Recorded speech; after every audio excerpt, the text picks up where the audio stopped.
Hi, I'm John The Moldman. This is our first podcast. We're having a great time. And a little about me, I'm OSHA Certified in mold, water, sewer, crime scene cleanups, medical waste. And we started this a while ago. I started this when I was a real estate broker, which I still am 20 years ago. And doing a lot of work for a lot of people and doing a different process in this business. So you're going to learn a lot about mold and the reality of mold. And with me today is, ma'am. I'm not doing it. She doesn't want to say it. It's not happening. She doesn't want to say her nickname. No. What's your nickname? No. Tell the audience. I'm gonna kill you. Go ahead. Hate you. Tell it. I am not doing it. With us is Mrs. Moldy. She doesn't like it. But she is the Moldy. I am not moldy. She's the second half of the John the Moldman. She does a lot of the research. She does my reports. She straightens me out. She does all that kind of stuff. I'm really the John the ADD whisperer. Yeah, she is. That's really... me. I have to rein him in. I have to interpret what he means when he goes off on a rabbit hole. That's right. It happens. You're supposed to listen to me, but then you're going to listen to her on the definition of what I'm saying. So don't worry. But we're going to get you straightened on what mold is, where mold comes from, how dangerous is mold, and the different types of stories you've been hearing out there in the mold world that you read on private websites. And you don't want to read a bunch of those because they're not scientific. They're just PR reps, scary to sell you a product, to get you into a remediation world.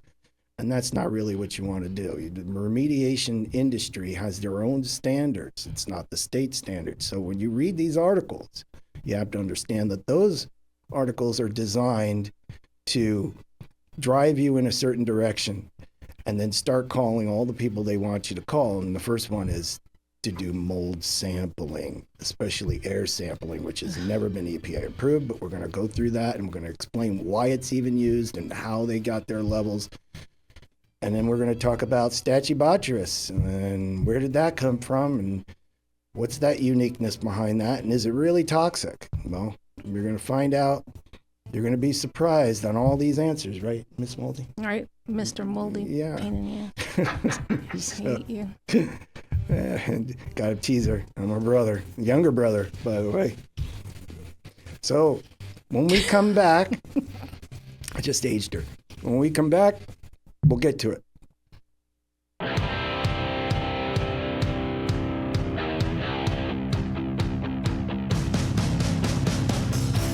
And we're back to the John the Moldman radio show here.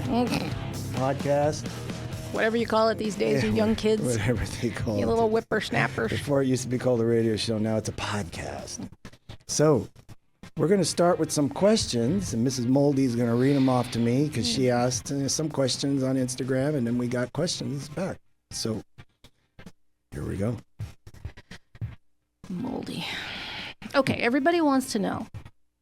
Susie wants to know, what is stachybotrys, and are we pronouncing that correctly?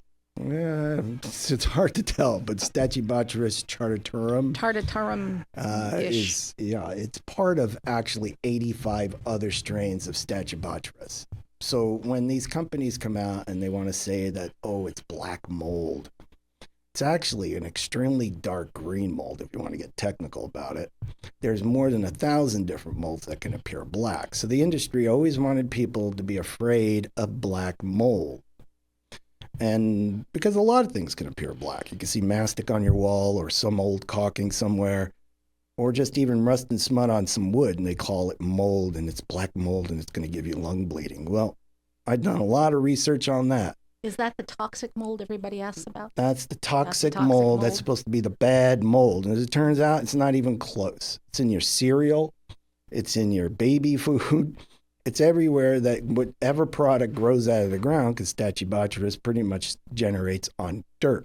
So when you go out and take a hike, you're breathing all of that Stachybotrys. It's a healthy hike outside. Absolutely.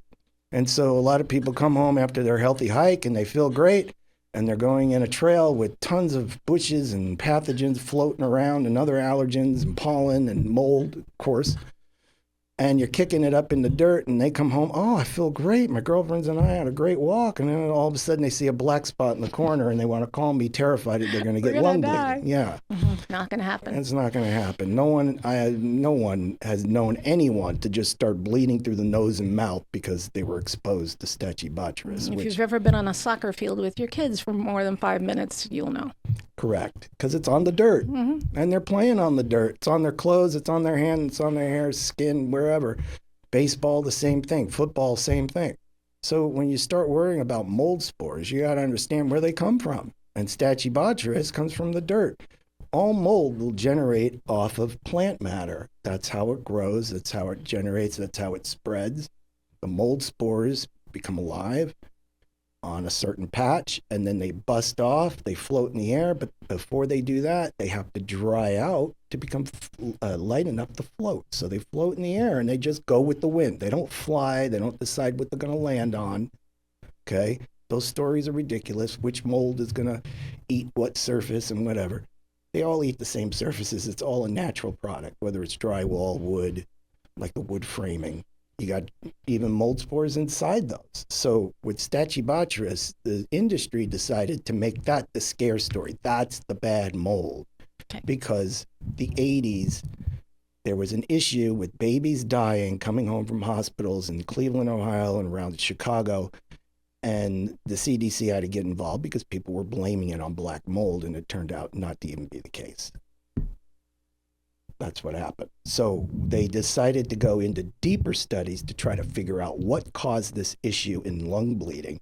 Then as I got further into studying in scientific research, that it was showing that the babies were bleeding through their nose and mouth for really no cause. Then the CDC decided to blame it on the baby's position in the crib, and the mom was crushing them or something, or tobacco. And that turned out not to even be true. Tobacco, Teresa and I would have been dying. We'd have been dead a long time ago. We lived in a cloud of smoke. Chain smoking dad, yeah. Yeah, he was a chain smoker, and he'd just sit there just smoking away, and we had a plume of smoke over us as we were laying on the ground. So that story is not even true. What happened was these babies were coming home, and we're not going to get into this whole process of vaccines. This is not part of the show. This is the way it ended. A scientist did a massive study from the 70s to the 90s, and he found out the babies who were dying from lung bleeding and SIDS were actually dying from a mix of vaccines that were increased during that period of time, and the babies had a certain illness, all had the same illness. Now, the CDC searched those homes for water damage, black mold, green mold, orange mold, purple mold. They couldn't find anything in any of those homes. So those stories were quickly thrown out. It's just that the stories lived on because the industry of remediation for mold or water always wants you to fear black mold because that's how they make a lot of money. Fear is what they profess. If you're not afraid, you're not going to take half your house apart and pay them to do it. Right. Right. They're only going to tell you about what you need to look for inside your house. And that's a good point. And how to be afraid of it. And how to be afraid of it. Although the mold comes from the outside. So when they do their air testing, but we're not getting into air testing today, they have to go to the outside to do that, which is ridiculous. And they don't explain it to people very well. So you're a gardener and you like to garden, and gardeners aren't dying of black mold, lung bleeding, whatever you want to call it. So how did they come up with these stories, and how did people just get into this fear of it? Well, it's the amygdala. They get them terrified. That's your center of fear. That's your fight or flight. So when you're in that, your cognitive behavior and understanding of things is diminished. You're just worried. And I've seen people shaking like a leaf when you go into their home. That's the problem. And so you have to calm them down. You have to explain these things properly to them. But that's how it all comes to play. So that's our whole black mold theory right there. That's the black mold. Yeah. So you got over 85 different ones. So you got to take a pick. So they picked Chartatorium rather than the other ones. All right. We're going to come up with another question. Are we? I think so. Okay. If the black mold is not causing this great, big, horrible, hemorrhagic lung death where you're bleeding everywhere, Are people actually sensitive? Is there an allergy to mold? So there is a point where you have to take mold seriously, okay? The EPA, the CDC, all have shown that if you're going to take out mold, you don't have to test for it. There's no point to it. All mold comes out the same way. So you have to understand the customer. Does the customer have autoimmune disorders? Does the customer have excessive allergies? Does the customer have heart problems, or they're elderly? Those are the issues that when you have to really take special precautions and make sure the negative air is going out. Now, when I say mold doesn't kill you, and it doesn't, when I say that, I don't say that in a way that I'm trying to make up something. What I'm saying is I still take it seriously all the time. I put up the containments, bring in the equipment. We got our crew. We cut our stuff. It's just that I don't tell people that a mold spore is going to float out of the containment and possibly rape you in the middle of the night. You know, it's like... There are already mold spores outside the containment. Right. And they're already floating in your house. They got there. The mold that you see growing on the wall from a water leak. It's all water. Water has to make mold grow. You get rid of the water, now the mold doesn't grow anymore. It goes dormant. It could stay in your wall if it has to. You don't always have to open up your walls, okay? But when mold gets there, it had to float past your nose, in the air, microscopic, can't see them, and then finally land on a wall somewhere. Could just happen to get water, and now the mold spore is going to grow. And that mold spore can sit there for decades. They don't even know how long, centuries. It could be dormant until it finally gets water, and then it'll start growing. If the water's continuous, then the mold and the colonies start growing all within inside the walls because the mold spores are already there. And since you're on the subject of water making the mold grow, let everybody know how that happens, because it's not always a water leak from a plumbing failure. Right. Good point, Mrs. Moldy. So gonna kill you. Wait, get out of here. I can't wait to make a shirt. It's gonna say Mrs. Moldy right here. I'm with Mrs. Moldy. I watch a lot of true crime. Yeah. Back up. So it doesn't always have to be just, I know she does. So it doesn't have to be just a water leak like from a pipe inside your wall. It could be high humidity, like the type of humidity you see dripping down your wall when you take a shower. Which is why a lot of tenants don't understand, why I clean up this mold and it comes back. It's always in the bathroom. It's always in the bathroom. And they want to blame the landlord for it after a while. Because they don't understand, and they're reading these private websites that are telling them stupid stuff about mold, and they're not explaining whose responsibility it is for topical mold, which means it's growing on your paint level, or it's growing in your shower, on your tile, whatever. That's called cleaning your bathroom. Everybody's got that area in the shower where it's a little black in the corner. Mm-hmm. There's a reason for that. Right. It's always wet there. It's always wet there. So unless you're going to dry down your shower every time you get out of the shower, it's just going to grow. Yep. You have to dry your shower out with that ceiling fan. And if you don't do that, it's going to fester at night, and then eventually within the middle of the week, the spores start to grow, because it takes about 48 hours for a new spore to start growing with water. Hey, look, it's only ugly. Yeah, it's only It's not ugly. going to hurt you. It's not Don't gonna worry kill about you. it. It's not going to hurt you. That's right. And yes, you can use bleach and spray it on there. We'll go with another show, but that'll be a whole chemistry about bleach, and the lies you hear about bleach are incredible. All right? So make sure you dry out that shower and your bathroom before you're done at the end of the night. Always keep that ceiling fan running to get all the moisture out. Okay? We'll get all that in just a few minutes. We'll talk a little more about that. You got it. Now we're going to rock.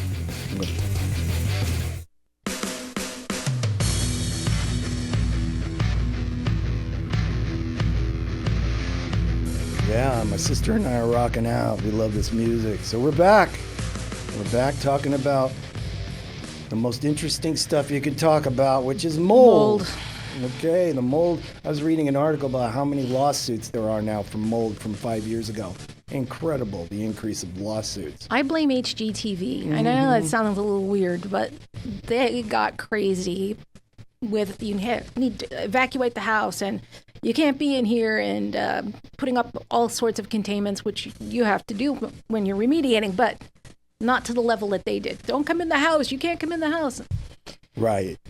It's a scare tactic to get you to remediate what you don't need to. And John hates that.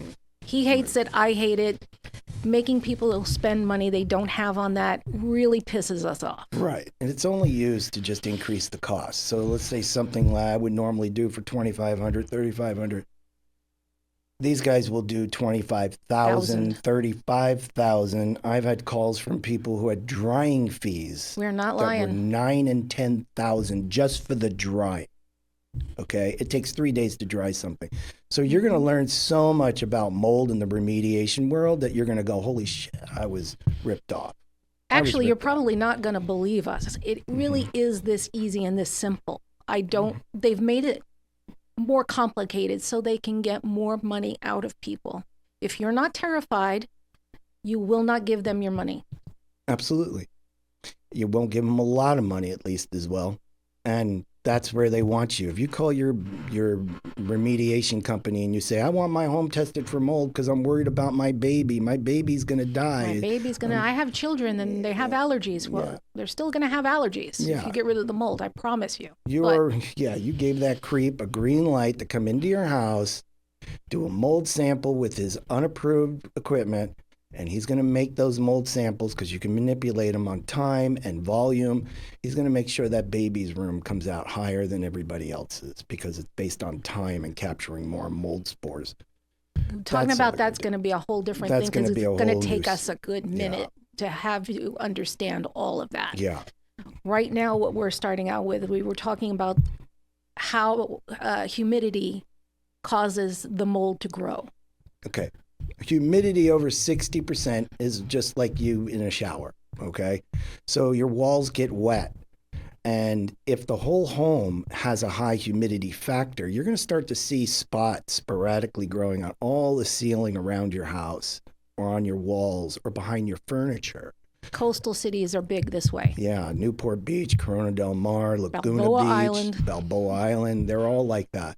And if you have a crawl space in your home, the humidity value has been coming up through the crawl space and going into the house. And a lot of them don't have air conditioners. So during the summer, they're not getting rid of the humidity out of their house because the air conditioner does that. And everybody goes, but I wasn't supposed to run my air conditioner. That's going to be another show. It's expensive to run my air conditioner. Yeah. But we know. You have a filter and the mold spores go into the filter and then the clean air comes out of the duct system. So the whole story about the cleaning the duct and don't run your air, that's bullshit. It's all more bullshit. It's all bull. And we'll get into that as well.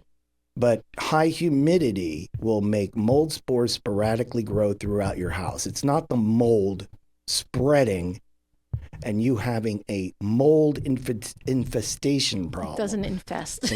Mold just doesn't spread on its own. It needs the moisture, and that's why it's growing in particular cabinets and closets and clothing and all that, because the humidity factor is too high in those and closets. Please don't throw out your clothes. Yeah, don't throw out your clothes. You don't need to throw out your clothes. Just wash them. Really simply just wash them. Yeah, there's no chemistry process going on in here. You can kill mold just like you can kill viruses with a soap and water on your hands or on your clothing, and that's what laundry detergent does. It kills off mold, but it gets it off of your clothes. Even the detergent people know this, but for some reason, we don't know this.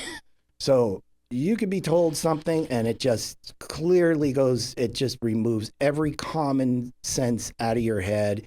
And now people think they have to throw away their clothes just because it has some mold growth from topical. No, you don't have. Now, if it was in a flood and it was submerged in water and it was leather, yeah, throw it away. I guess it's all destroyed. But not if it's just some humidity you found in your closet or on the floor. Okay? You don't have to do that. So that's the whole thing about humidity. Yes, turn on your air conditioner during the summer because it's going to remove the humidity out of your house. If it didn't, the cold air would make humidity start to be even more on your walls, and then you would get far more mold, kind of like a wet building syndrome problem, a wet dilapidated building. And we're going to get into that too. These are almost all the scare stories about studies on wet dilapidated buildings and the people getting what's called wet building syndrome. Those are very specific areas, buildings to be in that you're not supposed to be. They were red flagged and they have no airflow. They got water pouring everywhere. The foundations are broken. You're not supposed to be in it. But in the stories you read, they leave that out. And it will always be left out because they don't want you to understand this. So this is why I teach people this when I get to their homes. That's why we get yelled at too. And we get yelled at. I've been yelled at. It's not true. They're the only one who says that. Yeah. Yeah, I got a video I could show later. I got this woman called the police on me.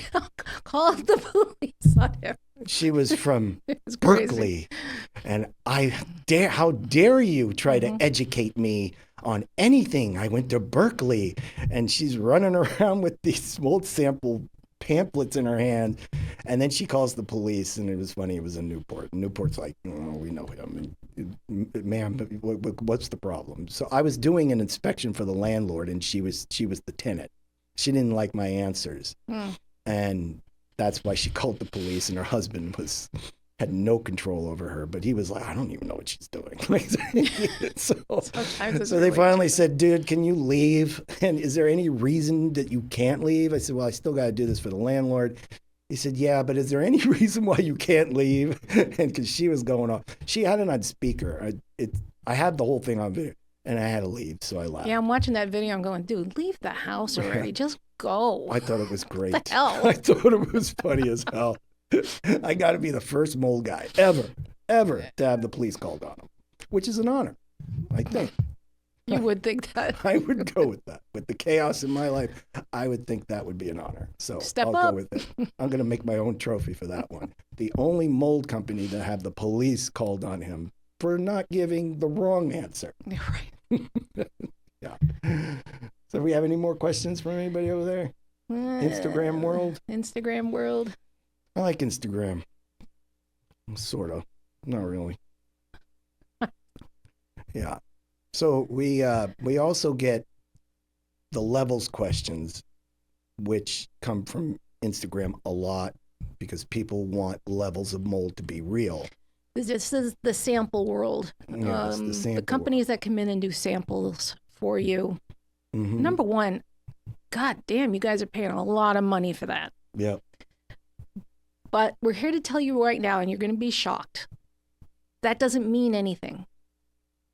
It doesn't mean anything. You're getting these levels on these big, long-ass reports that you pay. What the other day was, what, $600? $875, and another one ridiculous. was over $3,000.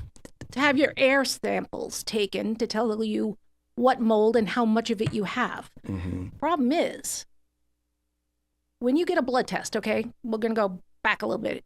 If you get a blood test, everybody's had a blood test at some point, you have a level, a good level, a bad level, a low level, right? There is no standard level for mold spores in your home. No.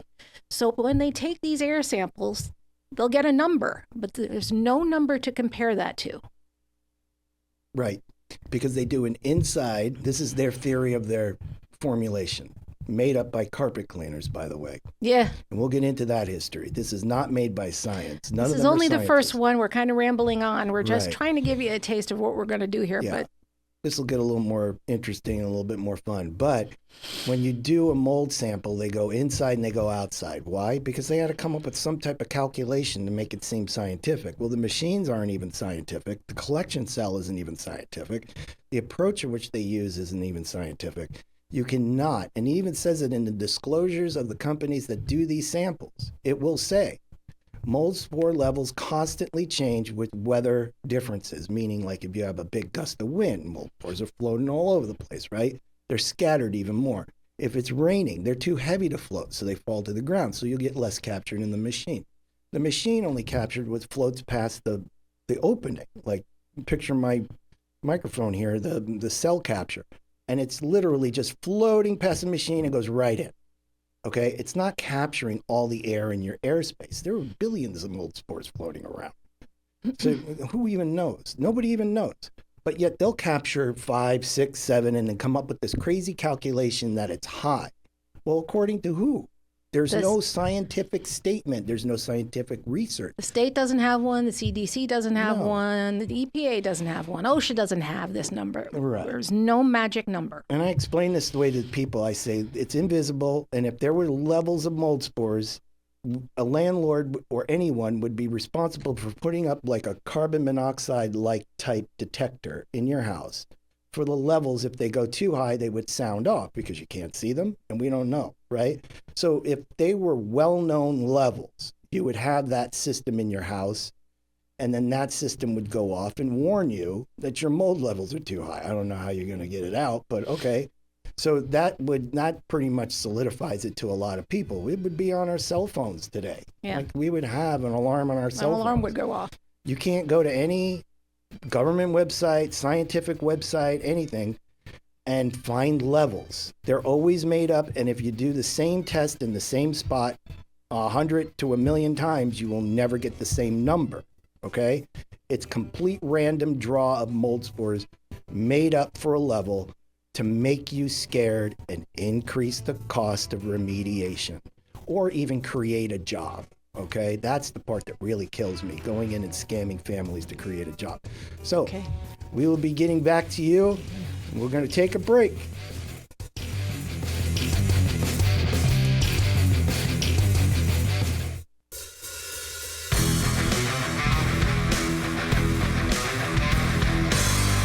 And we're back with some more questions from Mrs. Moldy. I'm actually not going to give you a question. I'm going to ask you to talk about all right, we've gone over the mold illness thing and how it's not really true. You're not really going to get sick. You don't have to be afraid to be in your home. Your children aren't going to die. Nobody's going to die. As long as you're a healthy person. As long as you're a healthy person. But we did have a situation, a veteran who was renting a place. Was it a back house? It was a back house. I don't recall. Yeah. It was a back house, and it was horrible conditions. Horrible. Now, this is an extraordinary circumstance. It's not the normal, I see mold in my bathroom, okay? It's not the normal thing. Yeah. Tell everybody what happened to this poor guy. He was not healthy. He was not an average health. He was a veteran who had an autoimmune disorder. Right. And it was not a good living situation. He was very sick from basically a dilapidated home. So what happened was his dad rented the front house. Nobody ever really used the back house, although it was part of their lease. So the dad said, hey, why don't you come on in and live in the back house? Well, you thought it was good because it had a kitchen, it had a living room, had a bedroom and a full shower and everything. So the boy, his son goes back there with his wife and they're living in this. Then the torrential rains come and it was cold and wet. And this house started having water coming underneath the walls, and we'll get into that, what a weep screed is, but they were coming through the weep screeds from the outside. So the floors were getting wet. They had no heater, which is illegal, especially in California. You got to have a heater in order to rent your home. And I'm not entirely sure it was a functional. It wasn't. Or permit. It probably wasn't permitted either. So the whole house wasn't permitted. So they had one register. The other ones weren't working. And that one register that you thought was working turned out not even to be connected. So they couldn't even dry out the interior of the home. This guy had an autoimmune disorder from the military. He had excessive diarrhea. He was sick, pale, white. And it was because of the mold and the humidity. The humidity gathers up on the lungs. The lungs get mucus when you have an autoimmune disorder or some type of a lung disorder, and then the things you breathe in, like the dust, the mold, the pollen, viral as well, get caught in the lungs and start to grow. And that's how bacterial infections, get sick. Having said that, that's what happened in his home because the walls were so wet due to the fact that there was no insulation in these walls. So when you get these cold walls, and I explain this, a cold wall is when your house exterior wall doesn't have enough insulation in it. The cold difference, the hot and cold, makes your walls sweat. So the mold spores that are always on your walls and your ceilings and your floors and will continuously replenish themselves, even if you wipe them off, will start to grow, okay? So they couldn't clean the house. It was all over their furniture. It was getting really bad and the house was wet. So the city of, I think it was Huntington Beach, so the city of Huntington Beach got involved and we had to gut this entire house, okay? The house was bad. It was never up to code. And this is where the landlord gets themselves in trouble, because they will rent out a home that's not up to code. And if it's an unhealthy house like that, which this was, he got busted. The city code enforcement officers got involved, and they fined him every day until he was to fix that and bring it up to code. And remember, this poor guy, he did not have a normal immune system. Right. He had said he was susceptible. Yeah, he even said to me, he goes, I finally moved out, and 2 days after I moved out, I felt better. And that's the reality. Even with an autoimmune disorder, the mold does come out. It circulates out. Your body still kills it. Okay, the body kills it. The immune system autoimmune disorder is because you're building up mucus and more infection in your lungs. But once you remove that, and then you get the ability for your lungs to clear out, you're going to get better. It doesn't stick around in your body. The funny thing is you hear these stories about detoxing from mold from wellness professionals. That's the biggest scam. That's another scam, because you can never get rid of mold spores out of your body. You eat them in your food and you breathe them in the air. And the second you do, histamines come out and kill it. Histamines do that. We'll talk about histamines. Yeah, and we'll talk about histamines and allergies and what's the difference between that. So those are the stories. And yes, I've had many of those where people are legitimately sick, or the exposure to it is something they can't have. All right. So when I say this, people on Instagram will always find that one word, or that one post about something else that if they went through my, I don't know what you call it, my posts, if you went through them all, you would, my feed. So if you go through that feed, I know. How old is John The Moldman? Jesus. Yeah. We're old. I'm dating myself. Well, yeah. We're old enough to know that when Grandpa said that thing that made you go, that's not real, Grandpa. Yes. It's not real. I slept wrong. Mm-hmm. And something really hurts. Now we understand we slept wrong and something really hurts. From getting old, that's what you mean. Yeah, you wake up in the morning and you felt like you got into a fight. It's like all I did was sleep. Now I feel like I'm in a street fight somewhere, So that could be mold. What the hell? We may find a whole new genre in mold from street fighting in your sleep. Mm-hmm. So so the stories you're going to hear and the way we're going to explain it is going to be with science. It's going to be with state, local codes.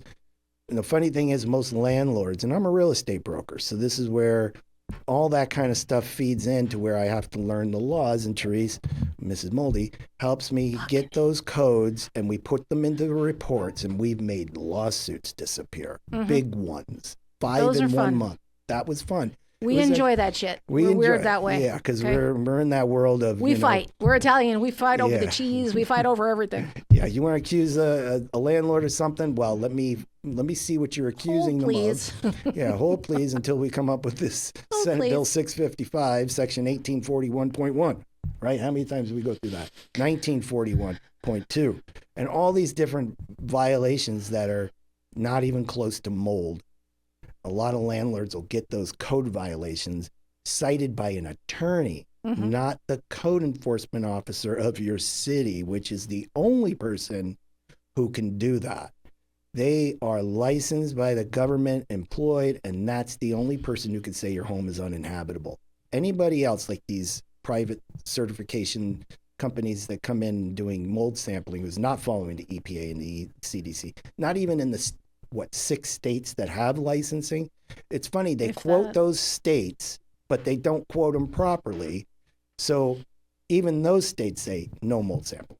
That's a license. And the reason why they had to step in is because those ding-dongs would come in and rip off hurricane disaster victims in those states. Especially. And then they had to say, okay, we have to come up with some protocol here. And then I started reading more lawsuits on these private certifications, and we'll get the lingo right before we start saying who they are and what they are. But we're going to go through them, and these are actual court cases and how they got there and what the person was being sued for. You're going to trip out over the whole thing because it has very little to do with mold exposure. It had to do with procedures that they claimed in their contract they were going to follow from the certain certification companies. And when you do that, you create a contract of procedure, whether it's wrong or right, whether it's ghost hunting or not. You told the customer, this is the cost, this is what the procedure is going to be. And when you see those procedures, you go, oh my God, this is really over the top. It's kind of ridiculous. Once you know science or biology 101, you go, oh, that's okay. So if you don't follow that contract and the insurance doesn't pay for it, which a lot of times they don't, then the customer gets hit with this bill. And then the customer starts to argue with them, why is it $75,000? And then at the end of the court case, you find out it's under 20. Mm-hmm. Yeah. That much markup in the remediation world by scaring you into procedures that you didn't even have to do. Even they think are ridiculous. You go on sounding boards and they're like, why do we have to keep getting these certifications from this company? Why do they keep doing it? It's all the same thing, just backwards. Yeah, because they're selling you more certifications. That's what they want to do. Remember, they're not from the state. These are not state certified people. There are no state regulations for certification. And they don't certify licensed. anybody. They don't license anyone. State of California, we can speak about the state of California because that's where we are. Mm-hmm. No certification from the state, no registration, no governing. They don't look into it. They don't care. And the mold sampling is so unscientific, it goes nowhere. People think, where does this get registered? Nowhere. It gets nowhere. It goes into your email box and you could delete it if you wanted to. Really? It's that bad. And even a health inspector or a medical doctor or a scientist would look at this thing and throw it in the trash because there is no such thing as mold levels. You can sit here and argue with me all you want. And I ask people on Instagram all the time, if you could show me the link to a scientific study that says this much mold is bad, then send it to me. We will listen. Yeah, but it's not there. You can't do it. Right. So the stories are so incredible or so strange that we had to start doing this. My sister and I come from a different world, individual lying constantly. So we're always we're zoomed in on the lies and we want to show the truth. So we had a dad who was a master of lies. He was a salesman. He could sell anything. I used to say he could sell grandma to a motorcycle gang. And when she was all the way into Vegas, she realized something wasn't right, you know? Yeah. Like she didn't even understand. She would be convinced this was a good idea too. Yeah. It was bad. Yeah. So we looked for the lie. Mm-hmm. We look for the lie. We have a tendency not to trust what we're hearing, what we're seeing. So we'll dig a little bit. It's funny. It's a little obsessive. Yeah. The funny thing about lies is once you start to find the person's real story, you ask them, hey, what's your name? Oh, I'm Elizabeth. Oh, yeah, I'm 25. I'm whatever. And they're doing it in such a way. But then all of a sudden the lies start coming out that they lost an organ or a brain to mold. And that's what they tell their family. And then you go, oh, this is all these people are online. Why do these people say they got injured by mold? Because Tori Spelling went out on TV and said, my children are very ill. Yeah. They weren't. No. But she was in a dilapidated building. Okay. Right. And then you have to be You're not in a dilapidated building. And this is not a dilapidated world. America really doesn't even have that. And you're talking third world. And even still, those are buildings you weren't supposed to live in. And somebody decided to go live in it and got sick. So the stories you hear online are done by people who have these mental problems to where they have to use medical crazy stories to get attention from their family. They either need attention or they need money. Or they need it's money. one or the other. Yeah, and it's wellness or it's remediation. That's a good and they point, want to, they all want is your money. Yeah. They're going to detox you. They're going to detox your house somehow. Who that's knows? a good one. Everything. They're going to fog your house and get rid of your mold spores for a year. And then in the end, they'll guarantee it says, as long as there's no water But you've humidity. got cat litter all over the house, and you're really worried about the mold. Yeah. I wanted to take the mold home and feed it and grow it and, bring it back to health. There was one or two houses. Oh, my God. He's standing in there, and I'm hearing him gag in a way that only a sister knows that he is gagging. And the one with the dog shit all over the house. Oh, my God. They're like, there's but mold they're worried in my about kitchen. mold. It's like you have dog shit behind your television here. Literally, there was it's in dog your shit. Carpet. It's in your bedroom. Your son's room smells And he so loves bad. to show me on the video too. He loves to, of Trees, course. Look at this. Trees, look, no, Mom. John's Mom. doing that thing again. Yeah, gotta call Mom. Mom. All right. So we had a great time doing this. We're gonna take a little break here. And we'll be back with more incredible stories of mold. Mold.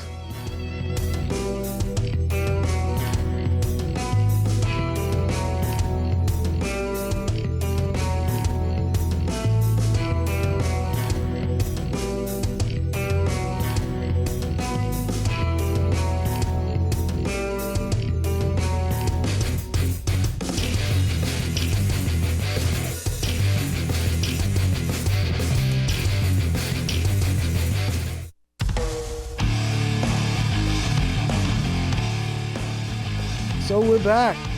And to end off the show, we just want to give some information to you, how to reach me, how to get to Instagram.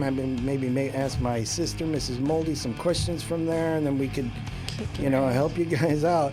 So my Instagram is the letter I and the letter M, John the Moldman. I'm John the Moldman. My website is johnthemoldman.com. And you can ask questions there. If you have any questions at all, we don't care if they sound a little ridiculous. We're good.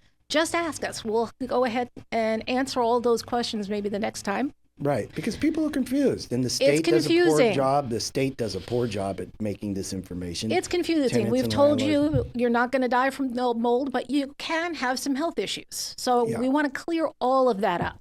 Right, and if you need our help, remember, we do water, we do drying, we do rodent cleanups, we do medical waste removal, we do sewer removal. I don't go anywhere near that. I do all that. I let him do all that. Rip out your walls, and people go, so what does the mold man do when I talk him out of doing mold sampling and topical mold cleaning from a remediation company? I always tell them, I don't rip off families for topical mold. We like to sleep at night. Yeah. Which we don't do well at all because we're old. Yeah. Remember, we're old. Yeah, we're old. So, I tend to wake up a lot. But I don't want to wake up with an additional reason to wake up worried about how much money I just scammed. Other than sending me dumbass cat memes at 2 a.m. Yeah, I did do that. Ooh, almost got in the car just to come down there and beat the crap out of you for that. Send it to her. I had to. I was like, Therese, you got to see this one. I know it's 2 a.m., but, fuck that. I don't care. I'm going to kill you. Yeah. Going to kill you. So go to my Instagram. You're going to see a lot of people trying to argue with me over there. That's great. I don't care. I'm the only company. We argue well. One that I can find that's certified through OSHA, which is still voluntary, but it's through OSHA, so I didn't learn any of that crooked stuff. And you can ask me a lot of questions, and I expose all the industry scams on Instagram. We're here for the questions. Yeah, how the remediation companies create moisture in your wall with their meters and all that. So if you want to get educated, go there. If you want to ask me some questions, you can catch me from both the website and Instagram. And if you have a problem with water, mold, sewer, or any of that, call me. We'll take care of you. We will take care of you in the right way. We're not ripping you off. That's right. We hate that shit. No, we hate it. All right, guys. Thank you for listening. We're going to have more interesting shows. Thank you.